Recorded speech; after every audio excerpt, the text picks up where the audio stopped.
Hello there, and welcome back to Elements in Focus. I'm Grant Soliven, Manager of Advisor Operations, and with me, Aaron Rheaume, our Director of Financial Planning, the brain and mastermind behind our team's education. It is you. It is all you, brother. I just make sure they do the job. So today, Aaron and I are going to go through Elements in Focus again.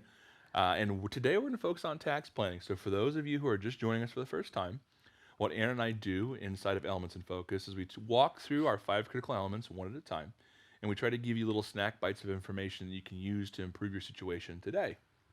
And so in tax planning, ultimately the nugget we're going to focus on today is gifting and gifting appropriately. And honestly, I can't tell you that we have a better person in the organization to talk through this than Aaron himself, not just because he's a director of financial planning, but because he has a certified kingdom advisor designation.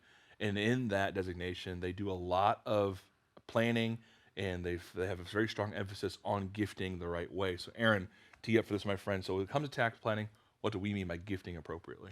Great question. And I might change that word a little bit. And, appropriate is a different meaning for everybody. It's not our job where to tell you what to charity to give to or what passion you may have that you need to do. It's our job to help you be more efficient with your giving. And so when we're talking about gifting, we want to make sure your strategy has a tax efficiency behind that. And so there's a number of different things that we can do when we start to look at how you design your gifting strategy. If you're over the age of 70 and a half, you have the ability to do a QCD, Qualified Charitable Donation, Qualified Charitable Distribution, however you want to say that.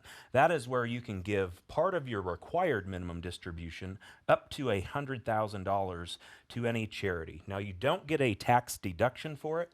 It's just not reported as income on your tax return, and it reduces future required minimum distributions.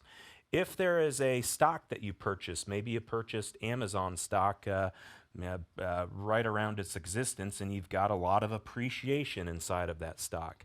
Instead of writing a check to your charity, if they have the ability to accept donations through stocks, you can gift that stock, get a tax deduction, and then rebuy that stock and raise your basis. So there's different strategies to look at if you're doing stock gifting, especially if you have highly appreciated assets and you're wanting to reduce some of your cost basis.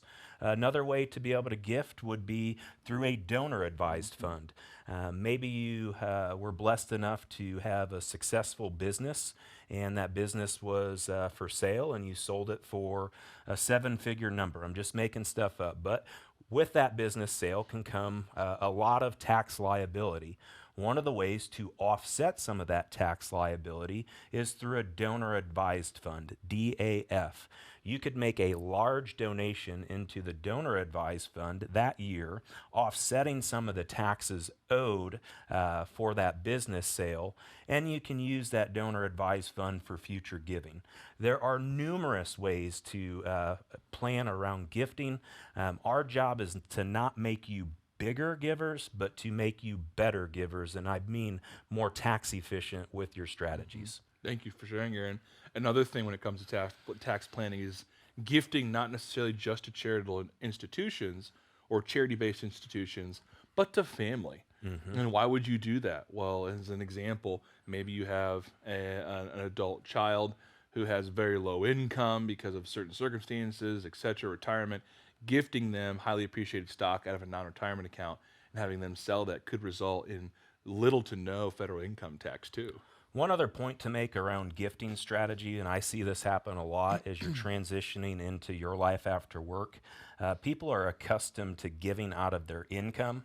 And so, maybe you make $100,000 a year and you're following the 10% tithe rule, so you're giving $10,000 to a charity, and you're used to giving that, and then you move into distribution and your income goes to fixed.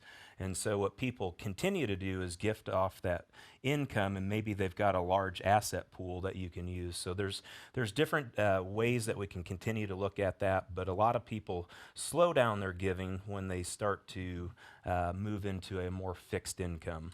Well, and thanks to Secure Act and Secure Act 2.0, there's also been some gifting strategy changes for inherited assets that Yes. we'd love to walk through with you to do as well, but we just don't have the time to go through all of those. So if it's something you're looking to dive into and you're not meeting with one of our qualified advisory team members, please schedule your next steps meeting with one of us or our team members, other advisors on our squad. 800-928 will get you right to Brittany. She'll get you set up with a team member that can be near your location or best suit your needs. And then if you have questions, shoot us an email. Talk to FEG at yourlifeafterwork.com. And you can find a lot of our other amazing content on a lot of other planning topics on our website. And please also, as a reminder, don't forget to sign up. Don't forget to sign up for our Market Carver.